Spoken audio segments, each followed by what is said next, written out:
जो फाइट्स होते थे ग्राउंड में होते थे, जो स्ट्रेटेजीज बनते थे वो नीचे ग्राउंड में बनते थे। तो इस प्रकार हम जो 38वां श्लोक देख रहे हैं इसमें विनयनम यानी वेल ट्रेन्ड परीक्षित महाराज की बात हो रही है। तो इसलिए उनको सम्राट घोषित करने का प्लान बनाया। और युधिष्ठिर महाराज ने धर्म की स्थापना कर दी थी। कृष्ण भी अब अपना कार्य करके निकल चुके थे, उनका समय हो गया। देखिए एक्चुअली इस मटेरियल वर्ल्ड में ना कोई रस नहीं है। ये जो भौतिक संसार है इसमें कई बार लोग निरस फील करते हैं ना, तो कोई वो सही चीज है। एक्चुअली इधर कोई रस है नहीं। इधर पंप मार मार के रंगीन कर करके रस लाना पड़ता है ना। तो यहाँ पे एक्चुअली कितना भी आप रह जाइएगा, अगर आप बहुत अलर्ट है, बहुत विद्वान है और बहुत ही सतर्क और चेतन है, तो आपको समझ में आएगा कि यहाँ तो कुछ नहीं भैया, ये तो खाली खाली जगह है ना। चाइना में अगर किसी को दंडित कर रहा होता है ना, तो क्या करते हैं, उसको पूरा व्हाइट कपड़ा पहनाते हैं। उसको पूरा व्हाइट कपड़ा पहनाते हैं और जो जमीन है, जो एक्चुअली उसको ऐसे रूम में कैद करके रख देते हैं जो पूरा रूम व्हाइट होता है, और उसको कपड़ा पूरा व्हाइट देते हैं। उसको जो खाना आता है वो प्लेट व्हाइट होता है, उसके अंदर जो खाने का मेनू होता है सारा व्हाइट होता है, कलर ही नहीं होता। तो वो पहले तो बोलता है कि मैं नहीं बताऊंगा, जो भी उसका सीक्रेट है वो नहीं बताएगा। लास्ट में वो इतना पागल हो जाता है मोनोटोनस चीजों से कि लास्ट में वो अपना खून, अपने हाथों से खून निकालता है ताकि वो कोई और कलर देख सके, और अपना दूसरा कलर देख के हाँ हाँ खुशियां मनाता है। तो ऐसा क्या कहते हैं उसको, वो हो जाता है, पूरा एक मोनोटोनस कलर करके उसको पागल बना दिया जाता है। तो यहाँ पे जो जीव है वो इस संसार में सुख तो है नहीं, वही घिसी पिटी चीजें हैं। पुनः चर्वित चरवणा नाम, प्रहलाद महाराज कहते हैं इस दुनिया में लोग जो भोग कर रहे हैं ना, ये पुनः पुनः चर्वित चरवणा नाम, जो चुइंग द च्यूड, जो जैसे गन्ने का आपने खा लिया, आप फेंक दिए, तो उसी को उठा के वापस खाएंगे तो क्या मिलना है आपको। पहली बार में तो चलो एक मानसिक सुख भी मिल गया, फिर एक बार पता चला कि इसमें कुछ नहीं, फिर उसी चीज को वापस उठा के मजे लेने में कोई मजा नहीं। हाँ? जैसे आपको नौकरी नहीं मिल रही थी, आप सोच रहे कि अरे यार 20-25 हजार रुपए महीना आने लगे मेरा जीवन सेट हो जाएगा, तो तब तक आप बहुत फाइट मारते हैं, और जब आपको पता चलता है ओ माय गॉड नौकरी मिल गई है, वाह वाह, आप एकदम खुश हो जाते हैं ऑफर लेटर देख के। आप तो मतलब पेड़ा बांटते हैं, फिर आसपास के लोगों को मिठाई बांट देते हैं, और फिर आप खुश होके फर्स्ट डे प्रेस वेस करके एकदम मस्त तगड़ा कपड़ा वपड़ा प्रेस करके बेल्ट वेल्ट लगा के, अच्छा एकदम ऑफिस में ग्लांस वांस लगे, ब्रिल क्रीम बालों में लगा के, एकदम टका अच्छा अच्छा घड़ी वड़ी पहन के, एक रेंट पे बाइक वाइक लेके आराम से ऑफिस जाते हैं, ये सोच के कि आप बस मेरा सेट हो गया। लेकिन वहां जाने का पता चलता है कि चलो ये तो हो गया, अब रोज वही काम करना है मशीन की तरह। सुबह उठना है 6 बजे, नहाना है, 7 बजे नाश्ता करना है, 8 बजे का बस पकड़ना है, उसी बस में उसी सीट पे बैठा क्योंकि तय रहता है, तो आप उधर ही बैठो। ऑफिस का बस आपको ले जाएगा, उधर आपको कॉर्पोरेट ऑफिस के अंदर जाइए, वही आई कार्ड स्वैप मारना है, अंदर जाना है, वही लोग हैं और वही मनी माइंडेड लोग हैं, बस बैठे रहो, तो कोई काम ही नहीं है। तो चुइंग द चूड, अब क्या है उसमें आप कितना रस निकाल लीजिएगा। हाँ, तो अब कॉर्पोरेट एचआर वाले आपको क्या करेंगे, आराम से बोलेंगे we are going for an outing, oh my god, we are going to Lonavala, we are going to Konkan. वो लड़का बोलते अरे जिस जंगल में तुम लोग लेके जा रहे हो, बचपन में हम लोग टॉयलेट करने जाते थे यार, जहाँ हम लोग खेतों में खेलते थे, गोटी खेलते थे, उस जंगल में तू लेके जा रहा है। तो हंसी आती है ये चीज की कि आप वो बेसिकली तुम्हारा ही देखे तुमको और उल्लू बना रहा है। जिस नेचर से तुमको उखाड़ के अंदर लाया, वहां से तुमको ओ माय गॉड हम नेचर के पास जाने वाले हैं, जाओ बेटा जाओ। तो ये दुनिया है, तो यहाँ कोई रस नहीं। युधिष्ठिर महाराज ये अच्छे भली भांति जानते थे इस संसार में ज्यादा समय रुक के क्या करना। और लोग बोलते रहे भगवान रुक क्यों नहीं, अरे जगह ही नहीं है रुकने की। आप सोच रहे हैं ये रुकने की जगह, आपका गलत फहमी है। यहां से व्यक्ति निकलने की बात करता है तो अपने दायित्वों को, अपने आने वाले पीढ़ी को देके जाता है। और अगर आपने अपने पीढ़ी को नहीं बनाया है तो ये आपका दुर्भाग्य है। आपको अपने आने वाले जनरेशन को क्रिएट करना चाहिए, ना कि बुढ़ापे तक खुद ही भोग करना चाहिए। देखिए, प्रभुपाद जी जब पाश्चात्य देश में प्रचार किए तो उन्होंने बहुत लोगों को संन्यास दिया और बहुत लोगों को एम्पावर किया कि जाइए और प्रचार करिए। और बहुत लोग प्रचार भी किए, फिर कुछ उसमें से टिक नहीं पाए, भक्ति को अपराध करने के कारण नहीं बच पाए, कोई दिक्कत नहीं। लेकिन बाद में वो लोग रिट्रैक्ट किए, और जो लोग टिक गए उन्होंने और अच्छा इस मूवमेंट को आगे बढ़ाया। तो प्रभुपाद ने अपने जनरेशन को एम्पावर किया, लो पावर लो, इसलिए आज उनका मूवमेंट अभी भी जीवित है। लेकिन अभी क्या है कि अभी जो बैठे पद में वो बैठे रहेंगे, हम किसी को पावर नहीं देंगे, तो फिर वो डाउन होते हैं। तो ये मूवमेंट है। जैसे कई बार कुछ एक संप्रदाय बोल देता है ना कि नहीं, केवल प्रभुपाद ही शुद्ध भक्त थे और कोई शुद्ध भक्त नहीं था, तो ये गलत अंडरस्टैंडिंग है। क्यों? तो प्रभुपाद ने और भी शुद्ध भक्तों को जन्म दिया है। अगर वो नहीं देंगे तो इसका मतलब फिर वो भी क्वालिफाइड डिस्क्वालिफाइड हो जाएंगे। तो ये बोलना कि निश्चित प्रभुपाद है बाकी उन्होंने कुछ नहीं बनाया, तो ये आप एक तरह से उनके मुंह में कालीमा लगा रहे हैं। प्रभुपाद ने खुद शुद्ध भक्त थे, उन्होंने अपने शिष्यों को शुद्ध भक्ति सिखाया, उन्होंने शुद्ध भक्ति किया, उन्होंने भी प्रचार करके लोगों को भक्त बनाया, उनमें से भी लोग शुद्ध भक्त बनेंगे और धीरे धीरे धीरे ऐसी परंपरा चलती रहेगी। तो आपका काम ना हो इसलिए सबको अशुद्ध डिक्लेयर करके लोगों को गुमराह नहीं करना चाहिए, गलत बात है। तो यहाँ पे युधिष्ठिर महाराज एक अलग ही भाव में है। देखिए, वो सम्राट थे पर उनके मन में एक अलग ही, जैसे भक्ति का जो बैकग्राउंड म्यूजिक है वो टोटली अलग होता है, कोई संसार का नहीं होता है। भक्ति में केवल भगवान को ही खोजते रहता है। तो हम लोग उसके कनेक्शन में एक भजन गाएंगे। वैसे ये वर्ष हमारा खत्म नहीं है, पर एक भजन गाएंगे जो इससे रिलेटेड है। भक्ति विनोद ठाकुर लिखते हैं इस भजन को, तो आइए, बहुत सुंदर है। आप भी खोल सकते हैं। इस भजन के 3 भाग है, लेकिन हम लोग एक भाग आज गाएंगे, समय उतना नहीं होगा हमारे पास। तो ये भजन है, गोपीनाथ मम निवेदन सुन। तो एक भक्त का जो भाव है ना, चाहे वो कोई भी कार्य कर रहा हो, बड़ा बैंक में मैनेजर हो, बड़े सरकारी पोस्ट पे हो, या पॉलिटिशियन हो, या कंस्ट्रक्शन वर्कर हो, या सॉफ्टवेयर इंजीनियर हो, या झाड़ू पोछा मारने वाला हो, या एक सादा भक्त हो, या खेती करने वाला हो, उसे कोई मतलब नहीं है। हम सबका एक ही बैकग्राउंड म्यूजिक बजना चाहिए, वो ये। जो ही हमें लगे कि हमारा समय हो गया है, अपना काम काज पैसा कौड़ी सब अपने नीचे वाले को, उपयुक्त लोगों को दान करके निकल जाना चाहिए। ये सुनिए, मैं अकेला ही गाऊंगा, करताल नहीं बजा पाऊंगा।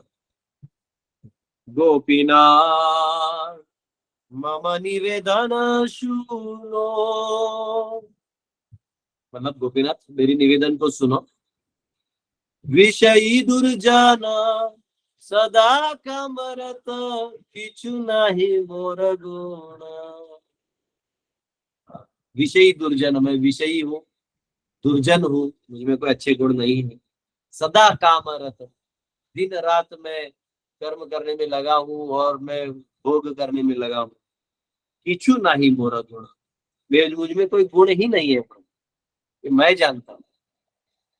गोपीनाथ हमारा भरोसा तुम्ही, हे गोपीनाथ मेरा अगर कोई भरोसा है अभी तो सिर्फ आप है, मुझमें इतना क्वालिफिकेशन नहीं। तुम्हारा चरणे लोइनु शरण, तुम्हारा किंकर आमी। अब मैं आपके शरण ले रहा हूँ और मैं आपका किंकर हूँ। किंकर यानी सेवक। आप जो मेरा भला चाहे वही करिए और मैं वही रहूंगा।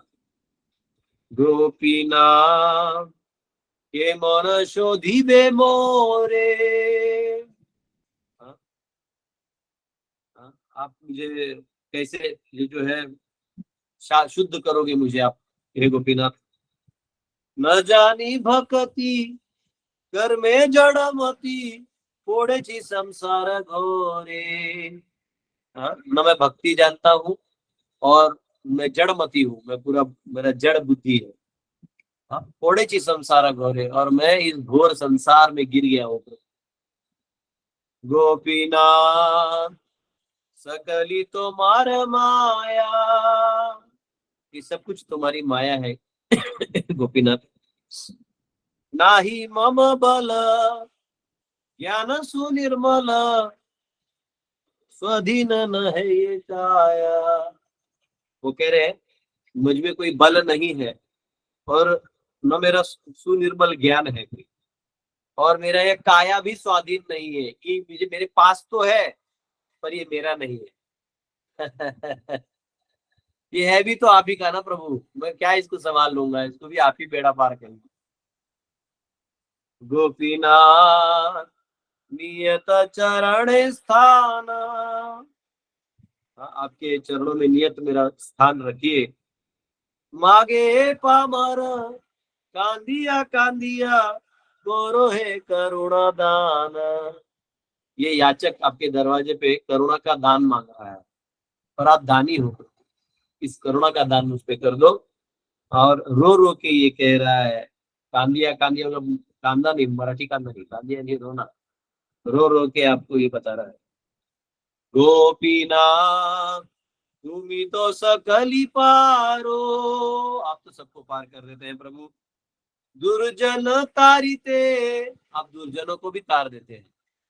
तुम्हारा शक्ति, अरे क्या ये सज्जन लोग, दुर्जनों को भी आप तार देते हो, ये आपकी शक्ति है। के आछे पापी रारो, और मुझसे ज्यादा पापी कौन हो सकता है प्रभु, मेरा नंबर लगा दीजिए। यहाँ जो सबसे ज्यादा पापी है उसका जल्दी नंबर लगा, होता है ना आईसीयू वार्ड। आईसीयू मुझे लगता है आजकल नया आ गया, आईआईसीयू स्पेशल और एक्स्ट्रा आईसीयू, मतलब अभी वो जाने ही वाला है, वैसा मैं पापी हूँ प्रभु। गोपीनाथ तुम्ही कृपा पाराबार, आप कृपा के पाराबार है। जीवेर कारणे असिया प्रपंचे, लीला कोइलो सुविस्तार। आप आते ही क्यों हैं, आप आते ही हम लोग के लिए ना, जीवेर कारणे, जीव लोगों के लिए तो आप आते हैं, और किसके लिए आते हैं। ये क्या है, प्रकृति को आप अपने डुब करके इच्छा से सब ठीक कर देंगे, जैसा भगवान ये दुनिया को ठीक करने नहीं आते, दीवार खड़ा करो, ऐसा भगवान को इंटरेस्ट ही नहीं। भगवान को आप में इंटरेस्ट, संसार में एक ही शक्ति है जिसपे भगवान इंटरेस्टेड है, वो है जीव शक्ति। ये प्रकृति विकृति से भगवान की इच्छा से, ऐसी इच्छा भी कर लो भोग करके सब हो जाएगा। तो एक ही है, वो जो बदमाश जीव है ना, जिसको स्वतंत्रता मिला हुआ है, ये सुधर नहीं रहा है। तो भगवान को बार बार आना पड़ता है, लीला करना पड़ता है, साधुओं को एम्पावर करना पड़ता है, वो साधु जाके प्रचार करते हैं, उनसे कुछ लोग जुड़ के धीरे धीरे वैष्णव बनते हैं, फिर वो अपना समर्पण करते हैं, फिर भगवान खुश होते हैं। तो ये ऐसा चीज है, भगवान इसलिए किसी भक्त को छोड़ते नहीं। तो भक्त है ना, कि भगवान बहुत कम क्लाइंट मिलते हैं, तो वो भी क्यों छोड़ेगा, वो भी तो अंत में बनिया है, ये नंद बाबा का बेटा है। ओ, वो छोड़ेगा थोड़ी आपको। एक बार आपके आपने बोल दिया प्रभु मैं आपको, तो शिखा पकड़ के रख ले, बोला नाच तो तेरे को जैसे नाचना, तो बोल दिया मेरा तो मेरा ही है। गोपीनाथ आमी की दोषे दोषी, मेरा दोषों में क्या दोषी हूँ। असुर सकल पाइलो चरण, विनोद था किलो बोसी। अब ये सब असुरों को आपने चरणों में रख लिया। आइए आपका विनोद यानी भक्ति विनोद ठाकुर है, तो अब ये आपका जो विनोद है तो यहीं पे बैठा हुआ है। हाँ? तो विनोद था किलो बोसी बैठा हुआ है, यहाँ पे भी नंबर ही नहीं लग रहा हमारा वेटिंग लिस्ट का। एक बार उड़पी गया था, कोई टेस्टिंग पेड़ में गड़बड़ी हो गया था, तो वो कन्नड़ में आवाज दे रहे थे, तो मुझे समझ में नहीं आता, मुझे डर इतना और था कि मैं माइंड में ही था थोड़ा ऐसा, अब मेरे को नाम पुकारेंगे। तो वो क्या था, उधर तो मैंने मेरा कर्मी नाम लिख दिया था, उसमें दासगढ़ तो लिखा नहीं था, तो वो भी मैं भूल गया कि मेरे को इस नाम से पुकारेंगे, मतलब दासगढ़ नहीं बोल रहे लोग। फिर 2 घंटा हो गया, मैं दर्द किया, लास्ट में उसके पास गया, बोला मैडम 2 आवर, सब गया, मैं नहीं, मैं नाम तुम्हारे पुकारने के कितने पुकारने का, तुम आना नहीं। बोला अच्छा ऐसा है क्या, तो वैसे था कि लो बोसी, भगवान के दरवाजे में भक्तिनाथ ठाकुर करे प्रभु मैं आपके दरवाजे में बस बैठा हूँ। तो युधिष्ठिर महाराज जो है, ये सम्राट तो संसार में है, ये 5 पांडवों के बड़े भाई भी संसार में है, ये कुंती के पुत्र भी हैं, ये कृष्ण के सखा भी हैं, पर ये सब छोड़ के वो एक परम भक्त है। तब तो भागवत में उनकी चर्चा आ रही है। वो एक भक्त है और वो चाहते हैं प्रभु हो गया, आपने मुझे धर्म स्थापना के लिए इस्तेमाल किया, मैं हो गया। आप सबको वो सीन शायद नहीं मालूम होगा, पर मैं रिकॉल करवा देता हूँ। जब युधिष्ठिर महाराज, मतलब अर्जुन ने द्रौपदी से विवाह करके सब घोड़े पे लेके जा रहे थे, तो युधिष्ठिर महाराज ने खुश हुए वो माता कुंती को बोले, और माता कुंती पूजा कर रही थी, तो इतने खुश थे। तो माता माता माता अब देखिए हमारे हमने एक उपहार आया हुआ है हमारे घर, ऐसा कुछ बोल दिया। तो अब माँ ने बोला पांचों में बांट लो। मैंने देखा नहीं कि एक माता जी है या एक लड़की आई है। अब क्वेश्चन ये हो गया है कि अर्जुन के साथ विवाह हो, तो हम दोनों तो, मैं और भीम तो बड़े हैं, तो भीम और युधिष्ठिर ने कहा कि माँ फिर हम दोनों जो है संन्यास ले लेते हैं। तो बाद में पता चला क्या करना है, अब दोनों संन्यास लेंगे तो ये दुर्योधन सम्राट बन जाएगा। तो इमीडिएटली उन्होंने व्यासदेव को बुलाया, और फिर व्यासदेव ने बताया कि आप, मतलब एक्चुअली कृष्ण ने ही भेजा कि भाई ये संन्यास नहीं लेना चाहिए। तो फिर उसका अलग सोल्यूशन निकला। तो ये भगवान ने ही बचाया। वो जानते हैं युधिष्ठिर भगवान A to Z जानते हैं। तो युधिष्ठिर जो है भगवान का सारा गेम प्लान अच्छे से जानते हैं। तो ये यहाँ वो ये प्रे कर रहे हैं कि प्रभु, अब वो चाहते हैं कि बस हो गया, मेरा धर्म स्थापना का काम आपने करवाया, आपने मुझे इस्तेमाल किया, और मैं आपके लिए अब अगले लीला में आना चाहता हूँ। हो गया, यहाँ का सब सेट हो गया, है ना। तो यहाँ पे परीक्षित महाराज को जो है राज्य गद्दी दे दिया है। और उसी लाइन में अगला श्लोक भी है 39। मथुरायाम तथा वज्रम शूरसेन पतिं ततः प्राजापत्याम निरुक्तेष्टिम अग्निनपीपधीश्वरः। Then he posted Vajra, the son of Aniruddha, grandson of Lord Krishna. Anirudh के जो बेटे थे वज्र, तो ये वही है, वही वज्र नाम है जिन्होंने राधा गोपीनाथ मंदिर और बहुत सारे मंदिर, और जब ब्रजभूमि में जाते हैं तो इन्होंने ही बनवाए हैं। हाँ, at Mathura as king of Shursen. Afterwards, Maharaj Yudhishthir performed a Prajapatya sacrifice and placed in himself the fire for quitting household life. तो एक्चुअली क्या होता है, जो अलग अलग अग्नि होते हैं, तो इधर उन्होंने क्या किया, वज्र नाम को मथुरा का राजा घोषित करके, जो अनिरुद्ध के बेटे थे उनको उधर का राजा घोषित करके, उन्होंने बहुत सारे मंदिर भी बनाए भगवान के। और इधर इन्होंने जाके जो प्रजापत्य एक यज्ञ होता है वो करके, उस अग्नि को आप अंदर में धारण करके अब आप अपने आप को गृह बंधनों से त्याग कर सकते हैं। तो उसके बाद आपसे कोई दुश्मनी नहीं पालेगा, कुछ नहीं, क्योंकि अब आप छोड़ दिए हो, अनासक्त हो गए हो। तो ये यहाँ पे आगे 40वां श्लोक है। विसृज्य तत्र तत्सर्वं दुकुल वल यादिकं निर्ममो निरअहंकारः संचिन्न शेष बंधनः। Maharaj Yudhishthir at once relinquished all his garments, belt and ornaments of the royal order and became completely disinterested and unattached to everything. तो उन्होंने क्या किया, वो अग्नि को अंदर में धारण किया, है ना, और उनको धारण करने के बाद युधिष्ठिर महाराज ने जो है अपने सारे जो वस्त्र थे, अलंकार थे, सब निकाल के वहां रख दिए और हाथ जोड़ लिया, सभी को, सब बड़ों को प्रणाम किया, सभी छोटों को आशीर्वाद दिया, फिर वहां से निकल गए। आप ये जनरली विधि जो है, एक्सक्लूसिव विधि जनरली जैन लोग भी करते हैं। बहुत सारे जैन जो संन्यास लेते हैं, तो आप देखिएगा कि वो संन्यास तो नहीं कह सकते, वो कह सकते जब वो उनका निर्वाण मार्ग में जाते हैं, तो वो एक्चुअली सब कुछ छोड़ के जो भी है दान करके फिर वो निकल जाते हैं। तो इस प्रकार से आप वो विधि देख सकते हैं बहुत लोगों में। तो जो वैष्णव संप्रदाय है इसमें भी जो है आपको अपना श्राद्ध पिंडदान करके ही संन्यास लेना होता है।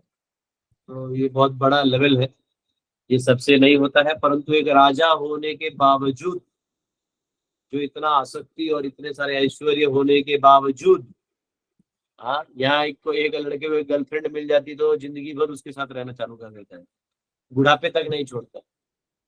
और यहाँ युधिष्ठिर महाराज के पास द्रौपदी जैसी पत्नी थी, पांडवों जैसे भाई थे, माँ कुंती जैसे माँ थी, कृष्ण जैसे सखा थे, और क्या चाहिए, साम्राज्य था। लेकिन उनको मालूम था कि इसको यूटिलाइज करना, भक्त जो है ना बहुत स्मार्ट होते हैं, वो यूटिलाइज करना जानते हैं। वो जानते हैं कई बार हमारे भक्त एक गलती कर देते हैं, साधक है वो लोग, पक्के भक्त नहीं, जो बीच वाले हैं, जो भी मध्यम स्तर से गुजर रहे हैं, तो उनका एक प्रॉब्लम होता है कि उनको जब कोई फैसिलिटी मिल जाता है ना, क्या मुझे कार मिल गया, कुछ किसी को फोन मिल गया, आईफोन मिल गया दान में, तो बहुत खुश हो जाते हैं और उसी को अपने जीवन का लक्ष्य मानने लगते हैं। मुझे एक अधिकारी मिले थे, जब मैं वाराणसी में था, तो 5,000 का जूता पहन के वो जॉगिंग करते थे सुबह। तो बोलते थे, ये देखो यही कृष्ण की भक्ति करने से, यही कृपा है भगवान की, कि आज पहले मैं चप्पल में जॉगिंग करता था, आज मैं 5,000 की जूतों में करता हूँ, और मैं इनोवा में गाड़ी में घूमता हूँ। अभी थोड़ा सोचा कि भाई भक्ति का डेफिनेशन गड़बड़ा गया है या फिर अभी एक टेम्पररी स्टेटमेंट है ना। तो कई बार जो लोग हैं वो ऐसे चीजों को ही भक्ति का लेवल मानते हैं, तो ये गलत है। भगवान ये सब आपके कर्मों से अगर ऐश्वर्य है तो आएगा जाएगा, आपके कर्मों में समझो 2 मिनट के लिए ऐश्वर्य नहीं है तो नहीं आएगा, वो आप ट्राई भी करेंगे। तो इनके पीछे नहीं भागना चाहिए। कई बार हम भक्तों से ईर्ष्या करने लगते हैं आपस में, कि अरे वो देखो उसके पास ज्यादा फैसिलिटीज है, मेरे पास कम है। नहीं, फैसिलिटी का कोई लेना देना नहीं हो, जब भी प्रारब्ध घटेगा उसका भी छीन लिया जाएगा। लेकिन जो भक्ति आपके हृदय में, वो कोई नहीं छीन सकता, वो कोई नहीं छीन सकता। ये कमाने के लिए हम इस मार्ग में आए हैं। हम सबको ये धन दौलत ऐश्वर्य ये सब के चक्कर में जितना जरूरी हो तो रखिए, वो आएगा भी प्रारब्ध से। कई लोग तो कुछ नहीं करते, बैठे बैठे धन आता है, ऐसे भी लोग हैं।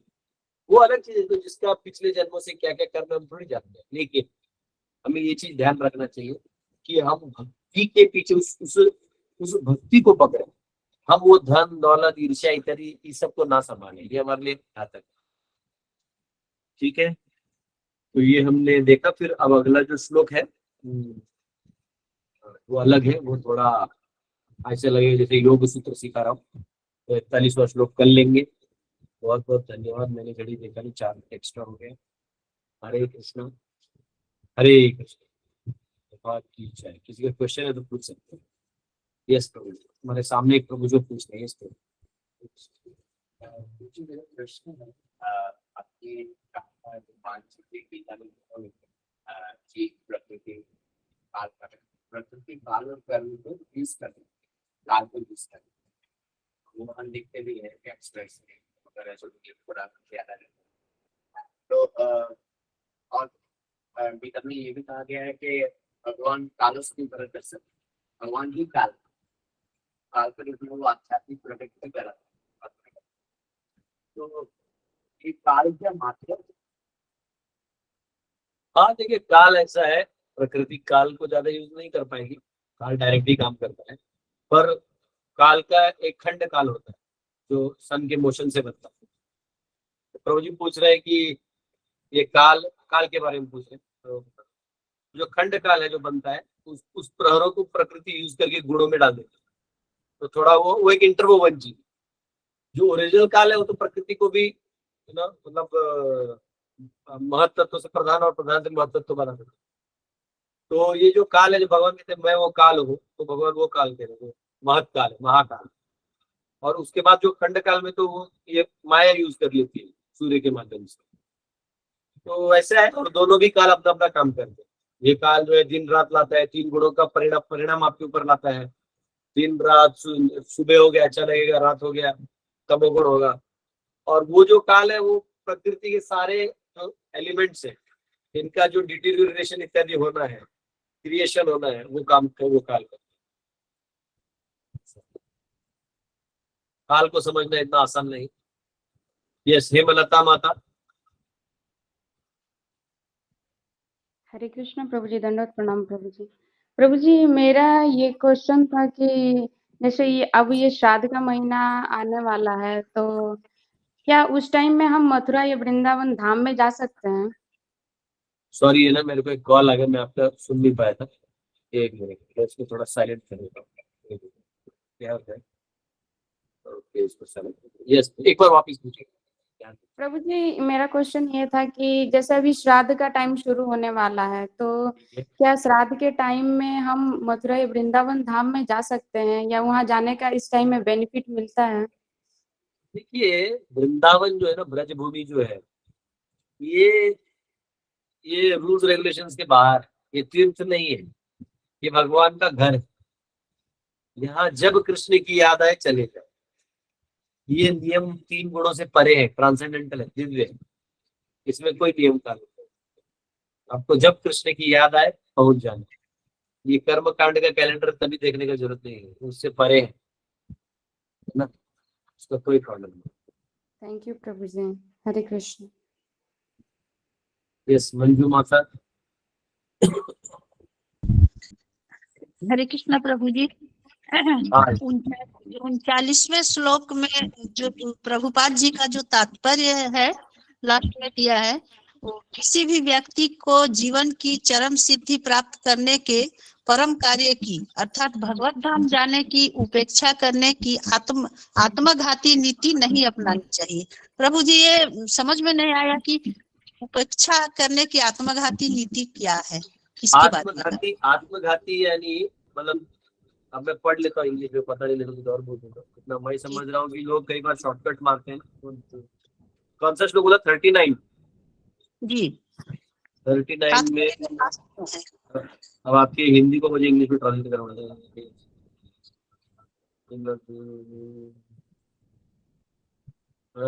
Everyone's life must be so arranged that the last stage of life, say at least the last 15 to 20 years prior to death, can be absolutely devoted to devotional service of the Lord to attain highest perfection. It is really foolishness to engage oneself all the day of one's life in material enjoyment and productive activities. So material enjoyment और कर्म कांड करने में कोई फायदा नहीं है, because as long as mind remains absorbed, there is no chance of getting out from conditioned life. No one should follow. आप आखिरी लाइन बोल रहे हैं क्या?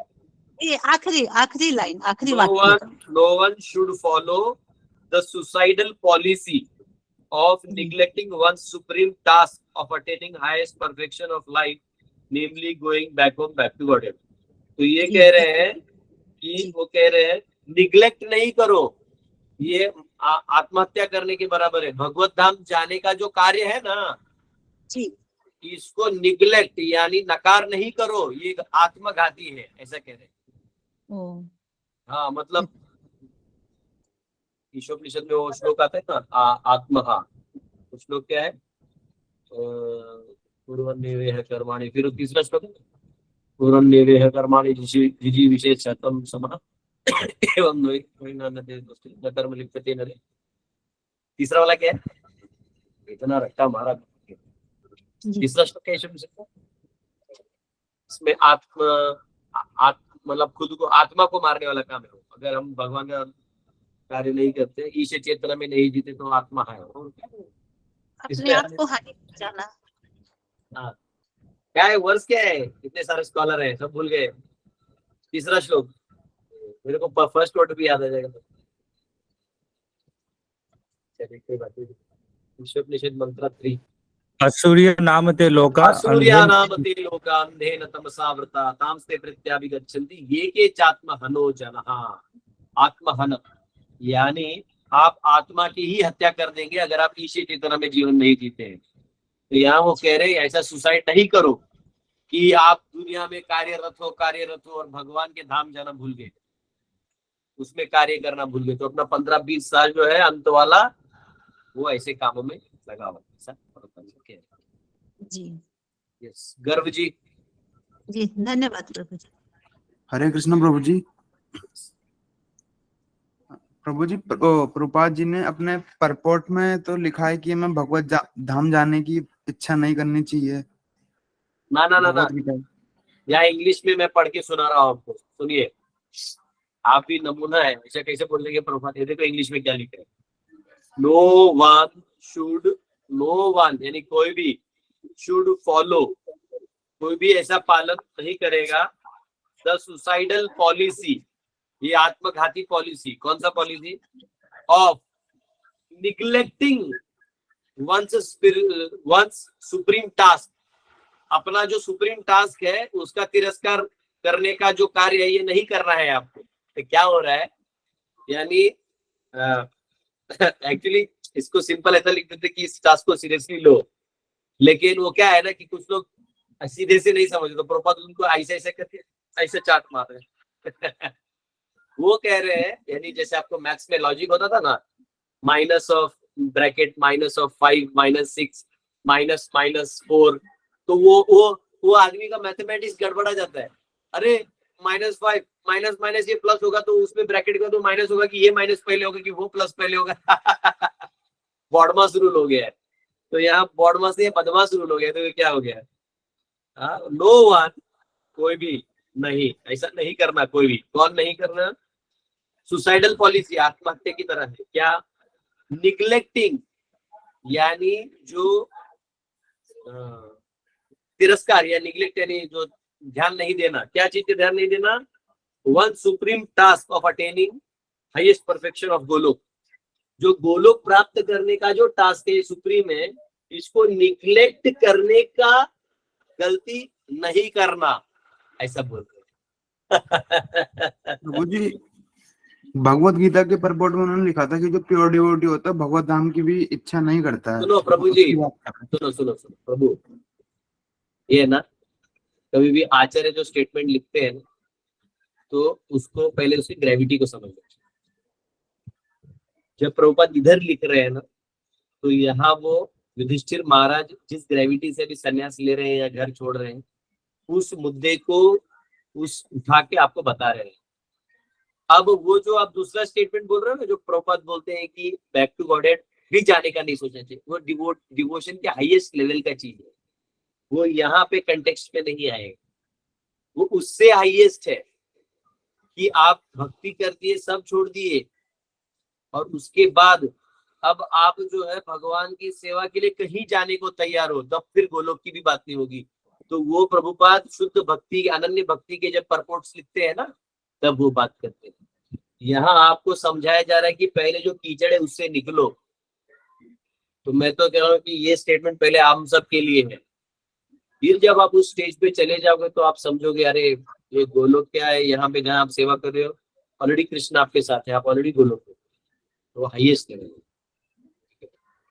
हमेशा ना यहाँ ये लिखते हैं वहां वो लिखते हैं, इतने कंफ्यूजन में मत जियो। तो पहले स्टेटमेंट यहाँ लिखा है वो समझ में आ गया ना, वो इम्पोर्टेंट। ये जो मॉडर्न मेथड है ना, ये मुझे पसंद नहीं। इसने वहां ये लिखते तो आज आप कॉमन सेंस लगाइए तो आपको समझ में आ जाएगा, ठीक है ना। ऐसा स्पेशली जब आचार्य लिखते तो should never have this attitude. अच्छा नहीं, बहुत सारे मॉडर्न लोगों में आ जाता है, ऐसा नहीं करिए। या कंटेक्स्ट में रहिए। कंटेक्स्ट क्या है? मटीरियलिज्म का अटैचमेंट छोड़ के आप अपना समय भगवान के लिए निकालिए, उसमें निग्लेक्ट नहीं करिए, ठीक है। और आपने दोनों क्वेश्चन जो पूछे आपने ध्यान से नहीं पढ़े, इसलिए मैं आपको कह रहा हूँ।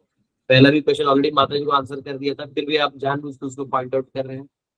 जो क्लियर लिखा हुआ है मैंने समझा भी दिया था, फिर भी मैंने आपको समझाया। समझा देने के बाद आप उसी में अड़े हुए कह रहे हो कि वहां ऐसा लिखा है। तो ये आप पहले कंटेक्स्ट को प्लीज पढ़ा दें।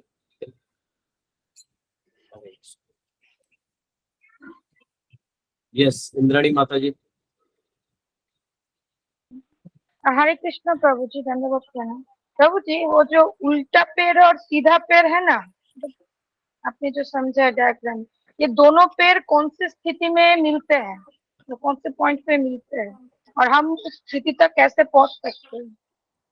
भगवान उसी श्लोक में ही कहते हैं कि उसके मूल तक जो पहुंच जाएगा वो सच्चाई जान जाएगा, ठीक है। तो ऐसा है कि ये जो ब्रह्मांड है ना, इसको उस पेड़ से कंपेयर किया गया। और ये ब्रह्मांड को, जो मटेरियल ब्रह्मांड है, भौतिक सृष्टि है, इसको उस उल्टे पेड़ से कंपेयर किया गया। उल्टे पेड़ की तरह है, इसका सारे शाखाएं जो है नीचे की तरफ है, और इसको सेकेंडरी रूट्स है। तो ये संसार जो है ये प्रकृति रूपी छाया पे हिलती है। ये तो हिरण्यकश्यप भी हिरण्यक्ष के पत्नियों को समझाता है। जैसे आप नदी देखते हैं और उसके किनारे में पेड़ देखते हैं, तो उसकी जो परछाई हिलती है ना, तो परछाई जो हिलती है वो पानी के हिलने से हिलती है, ठीक है। तो पानी के हिलने से जो हिलती है, तो इसलिए प्रकृति हिलती है। प्रकृति क्रियमाणानि गुणै कर्माणि सर्वशः अहंकार मूढ़ात्मा करता हम इति मन्यते। परछाई सोचने लगे कि मैं हिल रहा हूं तो गलत है। पानी हिल रहा है। अब वो अलग चीज है कि प्रभुपाद ने लिखा कि प्रकृति भी कुछ नहीं करती, जीवात्मा की इच्छा से होता है। फिर ये भी इंपॉर्टेंट है, जीवात्मा इच्छा क्या कर लेगा जब तक भगवान की इच्छा में ना हो। तो ये तो लॉजिक है, पर यहाँ जहां तक आपको समझा सकते हैं वो ये है कि प्रकृति कार्यान्वित होती है तो जीव जो है वो उसको इफेक्ट होता है, वो कार्य करता है। हरे कृष्ण। यस, ग्लोबल माता जी।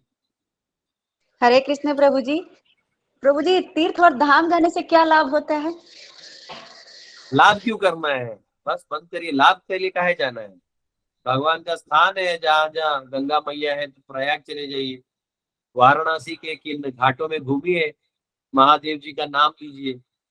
हाँ, दशाश्वमेध घाट तक महादेव जी का एरिया है, मणिकर्णिका तक। फिर आगे जाइए पंचगंगा तक, विष्णु जी ने अपना एरिया रखा हुआ है, वहाँ बिंदु माधव जी का दर्शन करिए, पंचगंगा में स्नान करिए, भगवान को याद करिए। प्रॉफिट और लॉस के लिए कौन?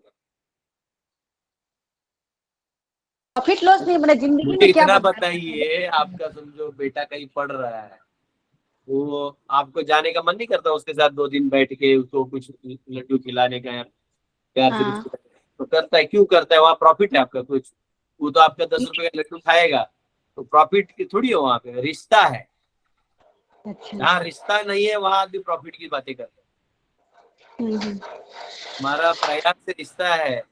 शास्त्रों में कहा गया है कि गंगा किनारे वैकुंठ का वास है, तो आप उधर जाके वैकुंठ में आपको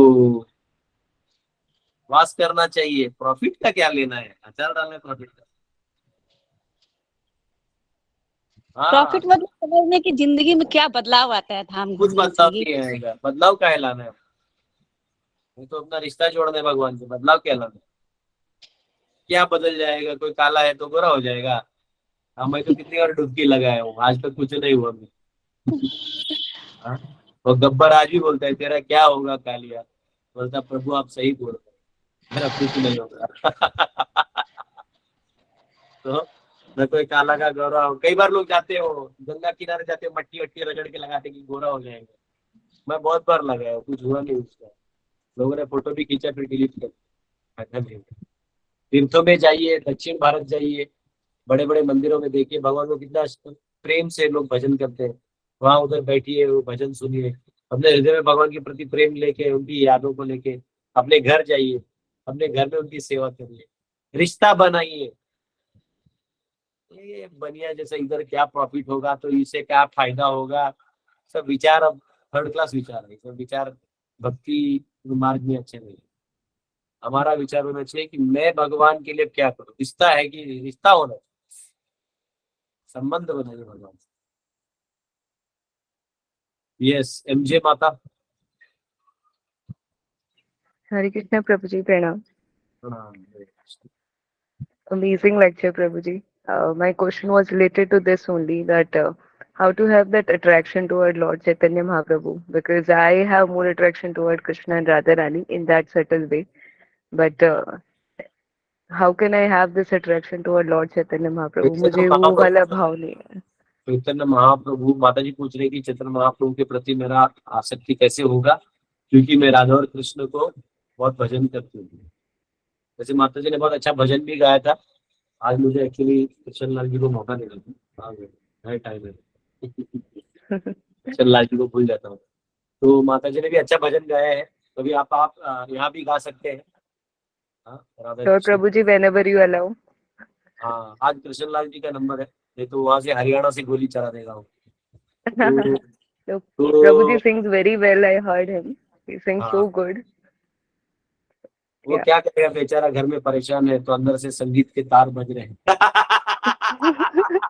ऐसे नहीं है प्रभु जी. He is ये also दिल के बहुत तार generous. बड़े बार बार।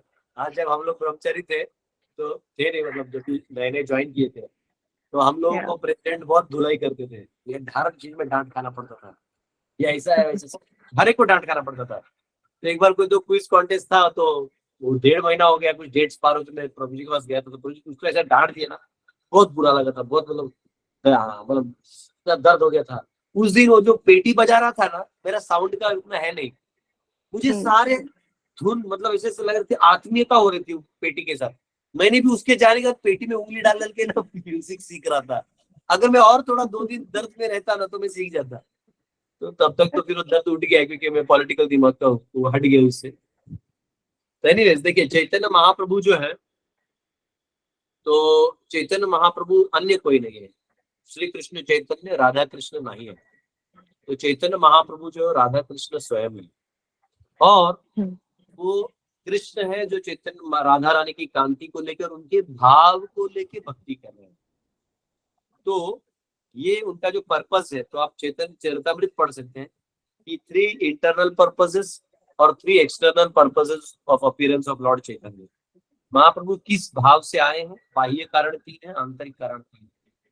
तो बहुत जल्दी ही मैं अभी नहीं, पर हो सकता है गौर पूर्णिमा के समय में 7 दिन का बड़ा कथा करूं, और उसमें अच्छे से पूरे चैतन्य चरितामृत महाप्रभु की बाल लीला, आदि लीला, ये सब का हम सब अध्ययन करेंगे।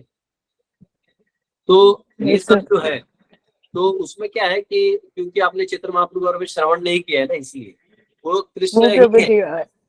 Actually, I heard a few lectures of Chaitanya Mahaprabhu, but the attraction one should have now, at least for me, myself, I'm saying, I'm not having that. I don't नहीं, know why. वो क्या है ना, जब तक तुम मायापुर के धरती में जाके लोटपोट नहीं होगा, जैसे ब्रज की जमीन पे लोटपोट हो गया तो वो एक्स्ट्रा मर्सी आ गया, वैसे मायापुर धाम में, औदार्य धाम में जाके जब तक तुम गंगा स्नान नहीं करेगा, वहाँ की जमीन को एक बार लोटांगन नहीं मारेगा, वहाँ का बोंगोली प्रसाद नहीं खाएगा, बोंगोली प्रसाद, तब तो तुम माया चौथा नहीं समझेगा।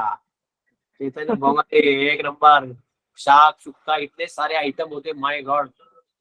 जब तक वो कल्चर और वो नहीं लाएंगे, और वो कल्चर वहाँ देखेंगे कि कैसे वैष्णव कल्चर वहाँ बना हुआ है, महाप्रभु का गौड़ीय संप्रदाय, इतने सारे गौड़ीय वैष्णव हैं, हाँ इस्कॉन भी है, बहुत सारे गौड़ीय वैष्णव हैं, सब लोग कैसे महाप्रभु से प्रेम करते हैं। वहाँ जनरली उसका नाम से ज्यादा वो निमाय निताय, अमा तो निताय राखबे, निताय तुम्हें अमा के पार करबे, निताय, वो उधर ही एक अलग ही वर्ल्ड रहता है।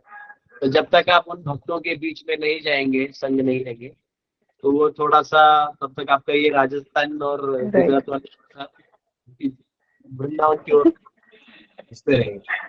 True, कोई Prabhu ji. दिक्कत नहीं है जैसे Prabhu ji, please bless me so that as soon as I can go to Mayapur, because yes आपकी blessing के बिना तो आपको possibility नहीं. सभी का कि आपको मायापुर जाने का मौका मिलेगा। और आप सब भी जो नहीं गए हैं, आपसे रिक्वेस्ट है कि एक बार, अभी शिल्पा माता जी आई थी हमारे यहाँ पे फेस्टिवल पे, तो मैंने उनको बीच में ही एक रात का टिकट निकल के सुबह हावड़ा से मायापुर करके दूसरे दिन ही सुबह रात को यहाँ पे कर दिया, पहुंचा दिया। तो आप कर सकते हैं। बहुत बहुत धन्यवाद आप सबका। मुझे लगता है आप लोगों ने जिनको पूछना था, स्मिता माता जी आप पूछे, फिर कृष्ण लाल जी आप अपना सुमधुर भजन रामायण का हम सबको सुनिए। यस स्मिता माता। हरे कृष्ण प्रभू जी, हरे कृष्ण प्रभू जी. नाही, प्रश्न काही नाही, फक्त एवढंच सांगायचं होतं, फार छान शिकायला मिळते, म्हणजे बऱ्याच वर्षांनी अगदी जे आहे ते खरं तसंच्या तसं, म्हणजे श्रवण सोहळा म्हणू शकतो आपण याला. फार काय मी सांगत नाही आता, अगदी जे आहे ते यथा तथ्य, काय म्हणतात ना, विना भेसळ ऐकायला मिळते. खूप खूप धन्यवाद तुम्हाला. यस हरे कृष्ण. यस गर्व जी, आपको और भी क्वेश्चन है कुछ?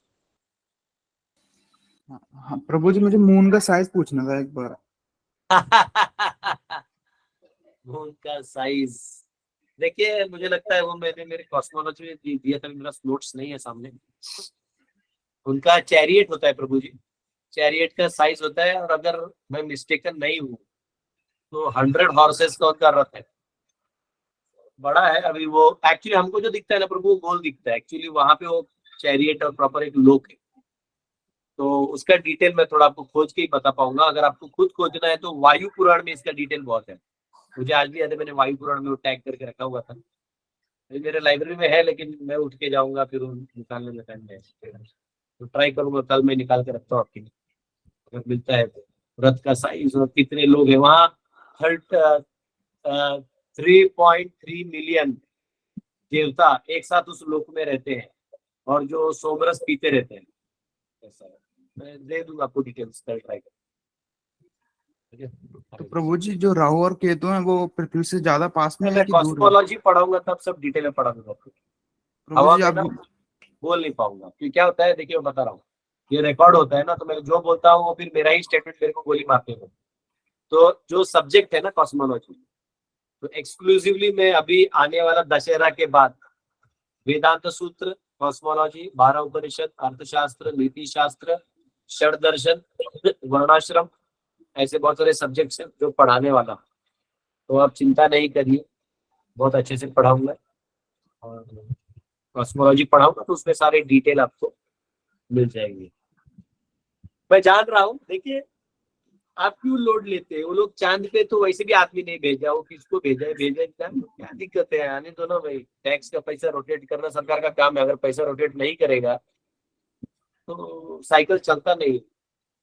तो काम, आप भी प्रधानमंत्री बनेंगे तो आपको ये करना पड़ेगा। ये सिग्नल होता है, सुपर पावर बनने का सिग्नल होता है अंदर पे। एक जहर सबको साथ में पीना पड़ता है डेवलप्ड कंट्रीज का टैग लगाने के। प्रभु जी ये गेट वाले ही सुन सकेंगे क्या कॉस्मोलॉजी वगैरह के? हम लोग भी सुन सकते? वो मेरा कोई भी लेक्चर रजिस्टर्ड तो रहता ही है, वो सर्टिफिकेट के लिए रजिस्टर्ड रहता है। वो भी मैं बहुत लोगों को दे नहीं पाई, इतना टाइट हो गया मेरा बीच में, इतना तालमेल ऊपर नीचे हो गया। ये आप कर सकते हैं, आपको लिंक भेज दूंगा, आपको टाइम और डेट में उसी टाइम में आके पढ़ना पड़ेगा ऑनलाइन, ठीक है। आप लोग आप थर्मोकॉल ला के अपने घर घर में बना सकते हैं, मैं ऐसा पढ़ाऊंगा एक एक चीज। ओके कृष्ण लाल जी, आपके मधुर वाणी का इंतजार सभी भक्तों को है।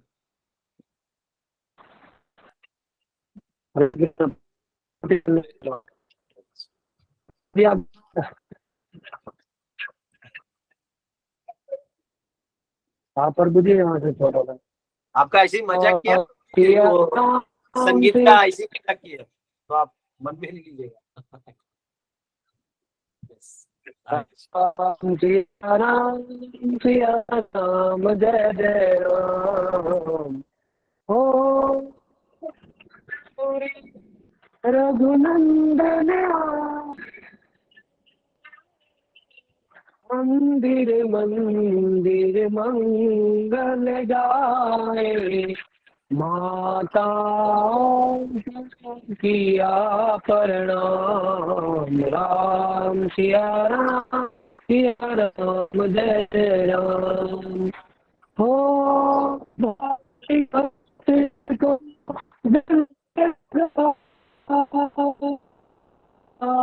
सिंहासन बैठे रघुराया जग ने कहा जा राम पतित पावन सीताराम हो विप्रों को दीनी विप्रों ने वापिस दे दी हमको भक्त करेंगे राम राम सिया राम जय जय राम ओ धोबी ने धमकाई रामचंद्र ने यह सुन पाई वन में सीता भेजी राम पति सीताराम हो वाल्मीकि आश्रम में आई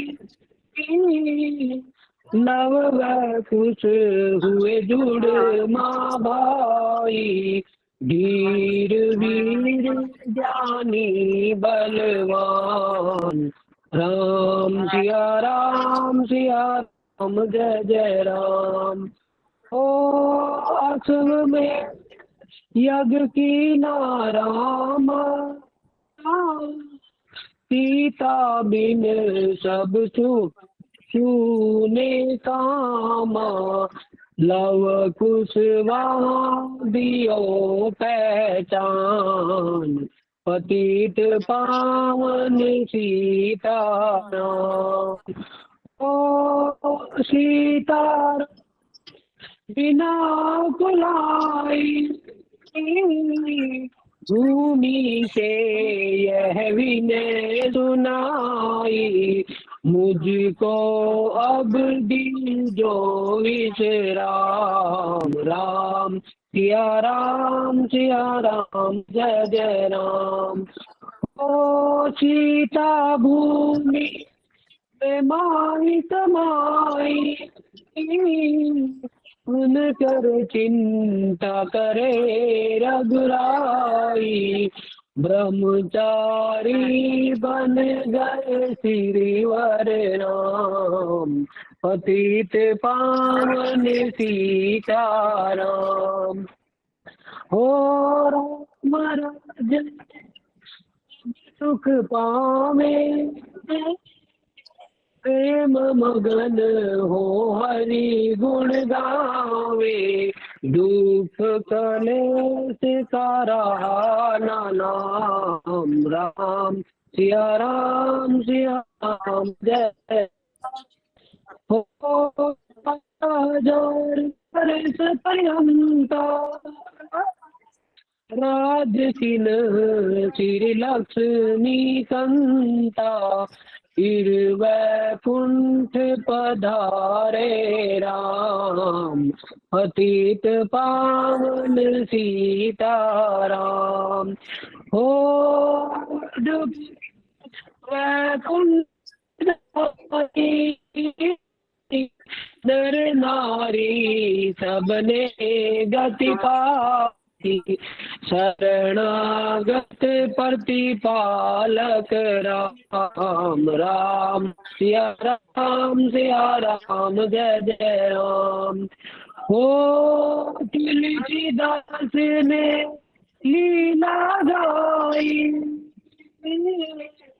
मेरी विनय सुनो रघुराई, भूलू नहीं तुम्हारा नाम, राम सिया राम जय जय राम। हरि बोल प्रभु जी, श्यावर रामचंद्र की जय। हरि बोल, हरि हरि बोल, हरि बोल, कृष्णलाल जी ऐसी हरि मजा किया बोल। था, आप वो मत नहीं लेना। कृष्णलाल जी बहुत बहुत धन्यवाद, बहुत अच्छा बोला आपने।